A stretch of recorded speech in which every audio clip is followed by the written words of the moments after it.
Hey everyone, and welcome back to the Rest Day with Jack Haig. In this episode, I sit down with Carlos Rodríguez from Team Ineos.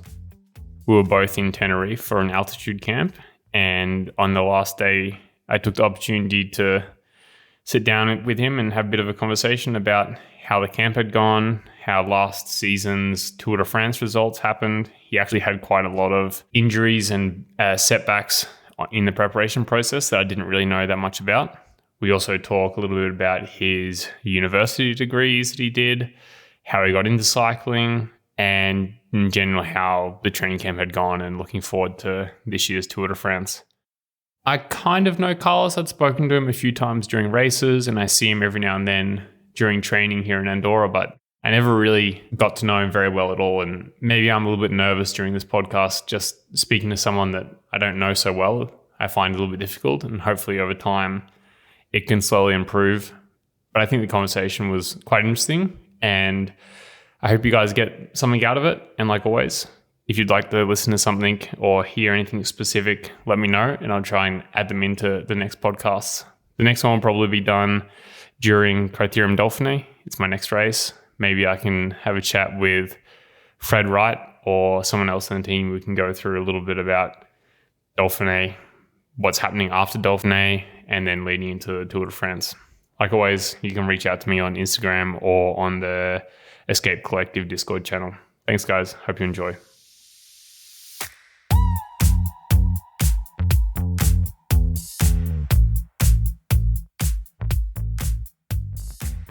All right, Carlos, welcome to the Rest Day with Jack Haig. It's nice to have you here. We're both in the Parador Hotel here on Tenerife. Now, how long have you been here for? When did you arrive? I arrived, first, hello to everyone. Thanks. I arrived here the 8th. So 2 days before us. In total, Yeah. 18 days. Yeah, would be 18. And you're leaving tomorrow as well. So you have a physio working your team that used to work in Bahrain, and I'd been chatting with him and we'd crossed paths quite a few times, but we've never actually spoken properly other than in the race, or I see you now a little bit in Andorra. And I said to Jon, hey Jon, maybe one day before we leave, I can talk with Carlos and have a bit of a chat. And today we did only 3.5 hours. I'm not sure you guys, but was also similar, no? Yeah, a bit more than 4. Yeah. Okay. And then we're packing and there's not so much to do today. So I would like to use this time just to help pass the afternoon because there's not so many things to do here. How's the camp been? Oh, really, really good, to be honest. I think all of the guys of the team enjoy the camp. It was a small group, but we all have like a good connection, good relationship, and it went pretty fast, to be honest. So happy with how the things went, and looking forward also to go home now. To go home now. How many guys do you have here? 6 guys. Yeah, it's the same as us. But I think in your team was the opposite to us, where most of the team is climbers, and then you have Big Ben Turner. Yeah. And I cross him sometimes in the hallway, and he was complaining a little bit that it's quite hard to keep up with the climbers. Whereas my group is a bit more the opposite. And we just have myself and Santi, and the other guys are a little bit bigger, more like sprinter style. So the group dynamic worked relatively well. Yeah. Because you also have different nationalities. Is 3 riders from Spain? Yeah, 3 Spanish, one proper Spanish, 2 Basque, then 1 British rider, 1 Polish rider, and 1 Belgian rider. You all speak English to each other? Yeah, generally. Although sometimes maybe the Spanish group starts to speak a little bit Spanish, but yeah, we try to speak English so that everyone knows what we are speaking about. Yeah. Now maybe to talk a little bit more about the training that you guys have been doing here in the nutrition, because it's a little bit different in my team, it's a little bit different to what we do at sea level. Maybe to start off with, what was the hardest day you had on camp here? Today was hard day. It depends. Some days are hard because they are long. Maybe you don't feel enough. Other days you have hard efforts and you need to to suffer, but to be honest, there wasn't a day that I said, this is so bad. Okay. I want to go back to the hotel. Yeah, you suffer, but this year we control the effort to not push too much. Also with altitude, that's one thing you have to control, to not go too deep. Otherwise, maybe you don't recover.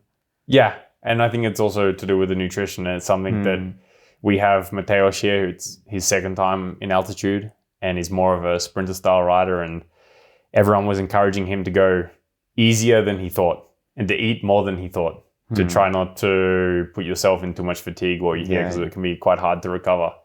Now, we eat in the restaurant, which is part of the hotel. You guys are really lucky and you actually have a chef here. And there's one room in all of the Parador Hotel that is like a self-contained apartment with a kitchen. And every single time we come back from training, we need to walk past your dining room. And sometimes it smells really nice. So tell me a little bit about the chef that was here and some of the food you guys were having, because the food in the hotel is pretty basic. Yeah, we were here also in January and without the chef, so we know your experience also.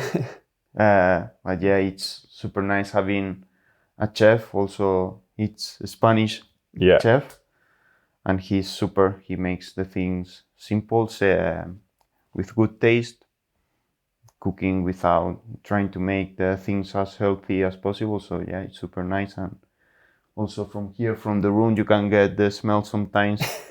So I imagine that it's hard also to pass there and because maybe to give some idea on what the menu's like in the hotel when you don't have the chef here, seeing as you had it in the beginning of the season. There's not so many options. Basically, you end up eating just potatoes or rice, the mixed salad. Yeah, the salad is the same. Also the veggies, if you order, is the same. It's the same every day. Yeah. And after 16, 18 days, I'm looking forward to going home and having a bit of a different menu. Different, I guess, I imagine. When you were here in the beginning of the season, what was the favorite or the thing you ordered the most on the menu? Maybe the pork cheeks. Oh yeah, really good. It's good. But they changed the menu from January till here. Oh yeah? Yeah. Because they don't have the octopus anymore. The octopus was super good. Yeah. I remember when I was here 2 years ago, also in January without chef, it was like almost every day octopus. Yeah. And the pork cheeks. Yeah. Also the fish sometimes is really good. Yeah. One local fish that it's called cherne. Yeah. But it depends on the day, on how fresh it is, also on the cook of the Parador. Yeah. I guess also how busy they are, the service they give. But yeah. Because I think the chef in the hotel works maybe 1 week on and then they change the chef and it's the second.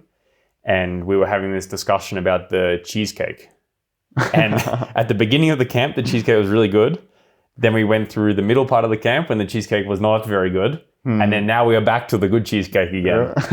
And even the staff, because your staff also eat in the hotel, I was sitting with them and we were talking about it. And the chef came out and he said that he was struggling to find the right cheese and the right biscuits. But he found them and now the cheesecake's again on a good level. Also the steak sometimes. Yeah.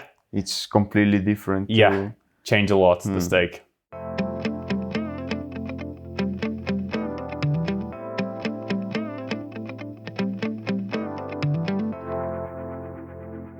Now, in the 18 days you were here, what kind of training blocks were you doing? Were you doing like 3 days rest day or 2 days then a rest day, or how did it work?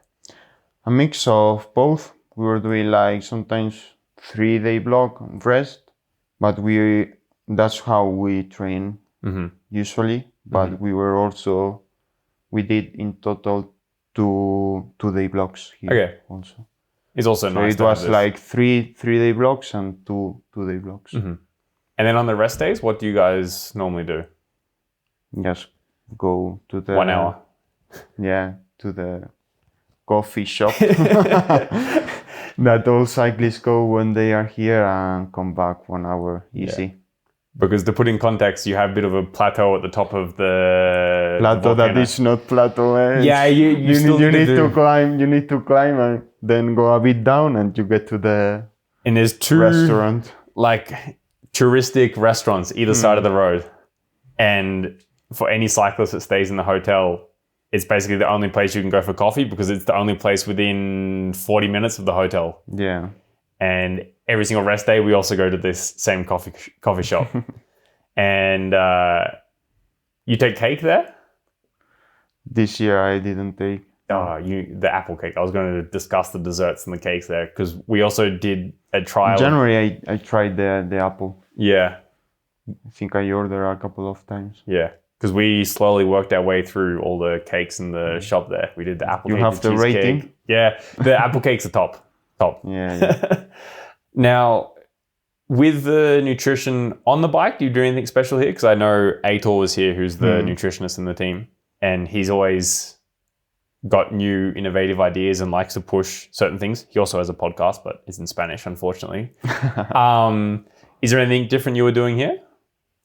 Yeah, sitting a little bit more on and off the bike because the calorific expenditure is a bit higher in altitude. But apart from that, I'd say nothing different. Special. No. Do you guys also have, on top of the SAS product, you have the Rice Krispies? And at the beginning, maybe a year and a half ago, Pavel first introduced me to the Rice Krispies when Aitor was making them. And then during the Giro last year, Aitor would bring a Ziploc bag to the bus for me with the Rice Krispies inside. And finally, I managed to convince the soigneurs and the team to start making them. And now we were experimenting with some different flavors here. And we had the Cocoa Pops, the chocolate Rice Krispies with banana. And this was probably the most popular flavor that we had. Dried banana or? No, with fresh banana. They mixed the fresh banana in there. Did you guys have any interesting flavors? Or what's the typical flavor that you would take? Or do you take? Here we were doing them with cranberries and apricot. Oh. Nothing... Dried. Yeah. Both dried. All mixed in. But usually in the races we have just like the basic the without plain. nothing. Yeah. They change a little bit ginger. Sometimes they put like some spices, but it doesn't taste like ginger. Okay. It reminds me of something else. Yeah, but maybe some berries they put. Yeah. But I need to say the banana. Yeah, the chocolate rice, the puffed rice and the banana and the marshmallows and the maltodextrin was by far I think the rice cake people ate the most here. Yeah. Nice. Do you know much about the island? Like Tenerife? I've been to the north because when 10 years ago, more or less, I was racing in BMX and there is a racetrack in La Laguna. Yeah. And some Spanish Cups were here. Okay. So I went to La Laguna and raced there. Yeah. I know a little bit of La Laguna and then we did like a little trip around the island. So I went to the Siam Park, the aquatic park. Yeah. But apart from that, I don't know too much. Just what I've discovered in the bike. I did a tiny bit of research for this, and the island was created 170,000 years ago when the volcano erupted. And the last time the volcano erupted was in 1902. So like 112 years ago. Yeah, it's supposed to explode soon. Yeah. This is what I read, that every around 90 years, it should have some kind of activity and have some kind of explosion. And we've kind of crossed 90 years now. So could happen anytime. We don't know. We have to appreciate this moment. Exactly. And then also this hotel was built in 1960 something. I think it was built by the King of Spain. Do you actually know? The dictator. Yeah, the dictator. Yeah. As like a guest house to bring some guests here. I have no information about that. Anyway. I know that all the paradors were built by the dictator of Spain. Yeah. And anyway, now it's been turned into a touristic place where a lot of people come. But I ran into an old British man who was here on holidays in the sauna. And he was saying how difficult it was to take a reservation. And I said, well, half the time the cyclists book half the hotel out. I didn't know you raced mountain bikes. That's how, sorry, not mountain bikes, BMX. BMX. Is that how you got into cycling? it was mix of BMX and road cycling. Huh. How I got, because there's also a BMX track in Almuñécar, Yeah. where I was born, and I was interested in jumping or it was like something exciting to me.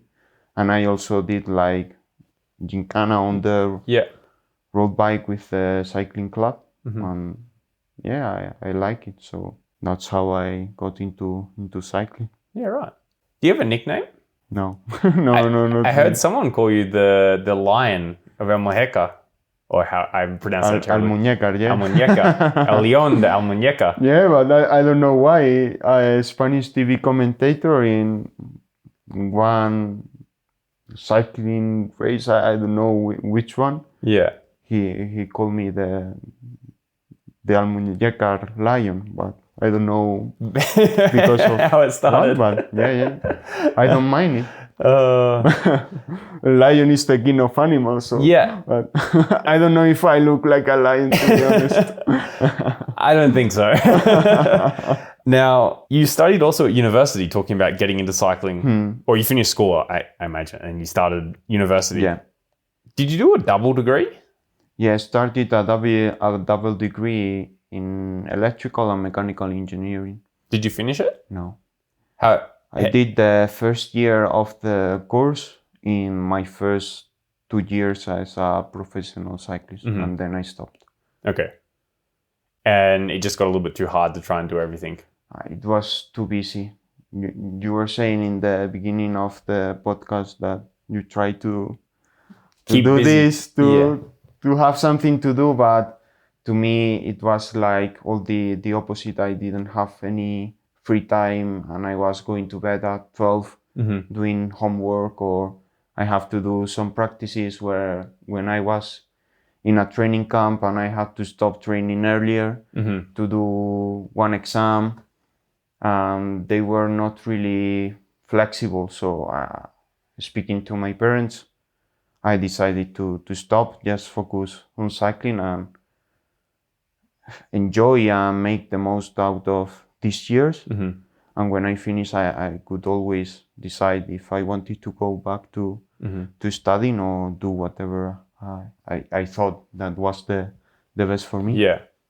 Yeah, because I can also imagine that when you're younger, even though you're still very young now, but when you're younger and you join the team for the first time and you want to always do all of the trainings, you always want to be part of the group, and then when you need to, for example, stop training early because you need to do a university... or even when my teammates were hanging around, I couldn't go with them. Of course. Or stay longer for after dinner or after lunch, or having lunch with looking at the laptop with just zoning out, relaxing. earphone, because I had to watch a lesson or whatever. So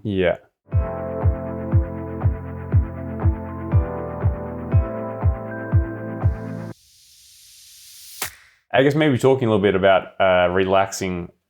Some people listening to the podcast were asking what we did as riders on the rest days or when we had downtime while we were here.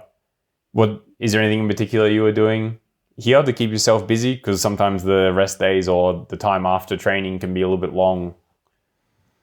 To me, they didn't feel long, but I think because I have always something to do. When I'm not training, I'm maybe stretching a little bit, doing massage, maybe seeing John the physio, and also I here got a PlayStation that I didn't really gave it too much use, but if I have some free time, I always use it. I was in the room with Castro. He left already. Maybe we were playing MotoGP or something to race against each other. Also, I like to read a little or watch some videos in YouTube about cooking or I don't know, something really different topics or something that comes in the feed. The algorithm. Yeah. I did ask John a little bit about what you like to do outside of riding, and I see behind you that you have quite a good coffee setup and he mentioned that you were into coffee and cooking were the two things you enjoyed probably outside of cycling. Yeah, coffee I like, but I think not as much as some other riders. Yeah, but some riders can be a little bit crazy with this. Yeah, but I enjoy a good cup of coffee. Mm-hmm. Yeah, cooking also. Like I started cooking when I joined the team Mm-hmm. because I had to make the things for myself when I was studying, Mm-hmm. and I actually enjoyed it. Also, like I like eating. I appreciate good food, so I like making good food for me, and it's like a big hobby for me. And now you've moved from Almuñécar Almuñécar. to It's difficult. It's difficult. I can just say maybe the region of Granada to Andorra. Yes. You were saying last year, and you're living alone now in Andorra. So I imagine also you have a bit more time now for cooking, and you pass the time with this. Because I know when I started living alone, I also started experimenting more with cooking because it also gave me something to do and something that I enjoyed doing as well, to cook nice food for myself. You also started cycling with the Contador Foundation team. When I was junior. Yeah, so that was after the small part of BMX. Or you were still doing a little bit of BMX? A couple of years after I stopped BMX, I joined the Contador team. How many years did you ride there?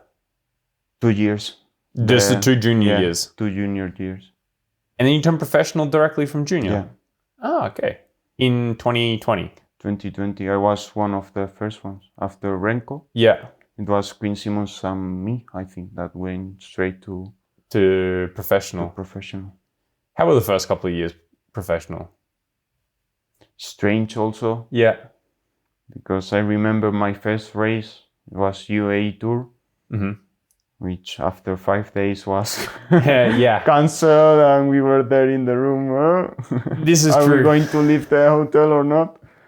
And then with all the turbo training, virtual racing, it was a little bit weird, but I really enjoyed to have the opportunity to become pro straight from junior when it barely happened before.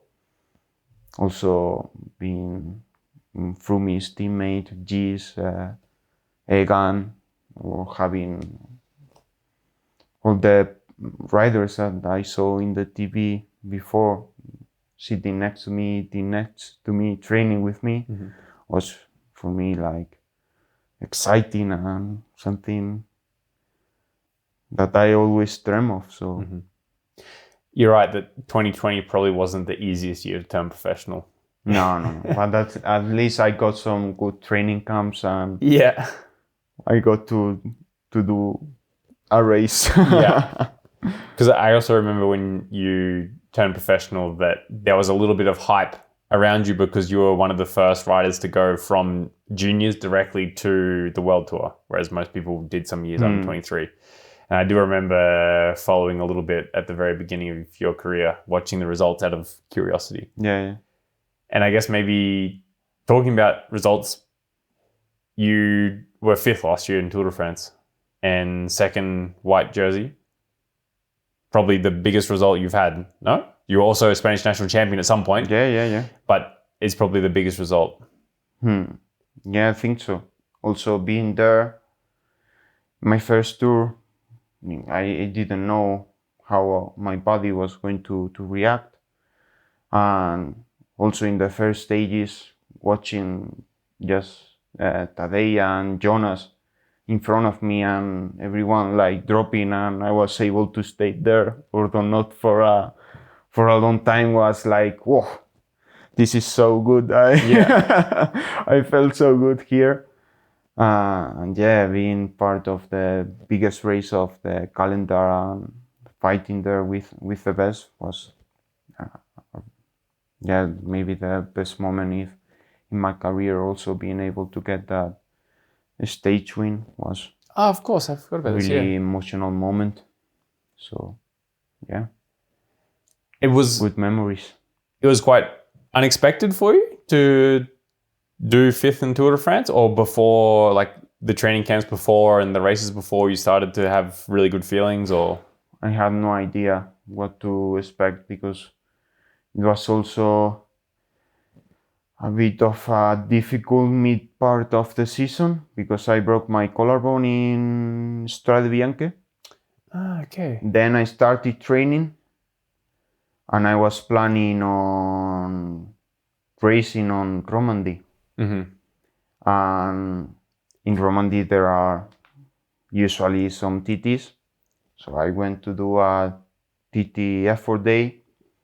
I started the first effort and I got hit by a car. I stopped because of concussion. Yeah.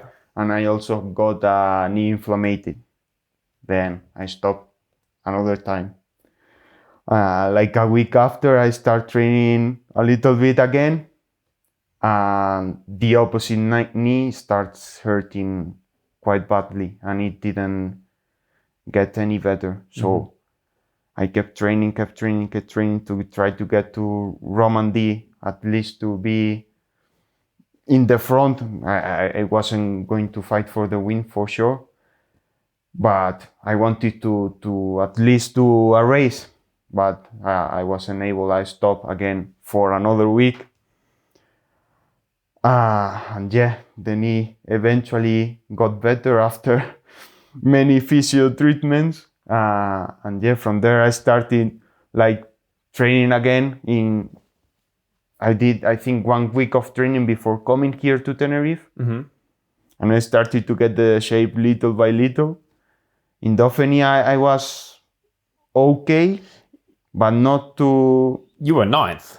Yeah, I was ninth, but struggling to be to be ninth, to be honest.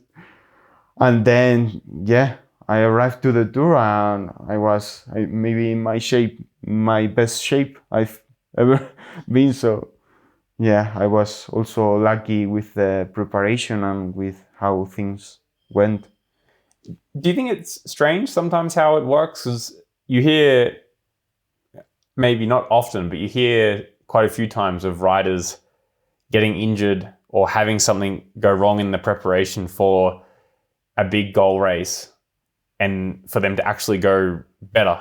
Like I think the first time Jonas won the Tour, he got an Achilles injury before coming to Tenerife, and when he was in Tenerife in preparation, he also couldn't really train very much. I think something was similar with Wout van Aert, that Tour de France as well. He was sick and he didn't really train very much with the team when they were here. And they went on to have probably some of their best Tour de France's, or obviously Jonas won. And then I had a similar thing where I crashed on stage 3 of the Tour de France, broke my collarbone, and then I went on to finish 3rd at Vuelta. And it was a bit of this unexpected thing where, similar to you, the recovery was quite long. I did a lot of walking, a lot of hiking because I couldn't ride the bike because I had damaged some things in my shoulder. And then I went on to perform super well. Do you think sometimes maybe we mess up with training when you look back at this? Yeah, it might be that we are too exciting in training, we overtrain, and then we are not too fresh when we arrive to the races. But yeah, it's something we need to have a look around. Because in preparation for this, I was looking at your pro cycling stats and I couldn't remember that you'd broken your collarbone in Strada, but I knew something had gone wrong because you had done very little racing before Tour. And then I saw the form started to come up in Dauphiné, and then you obviously went on to do really well at the Tour. But yeah, I didn't realize you had so many injuries with your knee, with the car, with everything like this. Yeah, there were some setbacks. Yeah, right.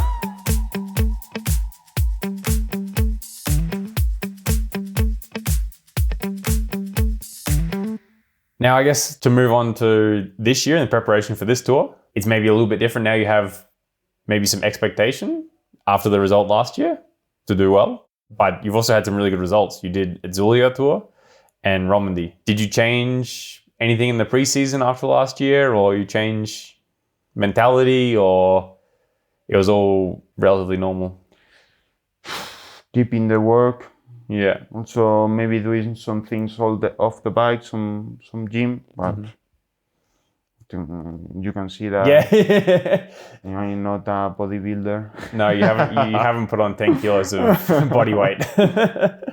No, just for some strength training. Yeah. Yeah, it's just doing the simple things well. And yeah, I had some good results in Itzulia and Romandie. But before that, the season didn't really go very, very well. You never know. Also with maybe I was sick or whatever, or also the cold affected me. But yeah, you need to keep working. Yeah, you don't know when the results are going to come or not. Also, the progress is not always linear. Yeah. It's difficult because I also didn't have maybe the best beginning to the season, and sometimes it's hard that you think you should go good and then you go to the race and for some reason it doesn't work. And then other times you maybe feel as though you've been really relaxed, not training top, not looking at the diet, everything like this, and all of a sudden you go really well. Yeah. And it's really difficult to find this balance. Sometimes the freshness is, we were speaking before, something that maybe we miss before coming into a race. We underestimate the super compensation or whatever it's called. Yeah, but I'm not a coach or a physiologist, so True, me neither. I don't know. I think exactly. I think some of the times the coaches and physiologists don't know.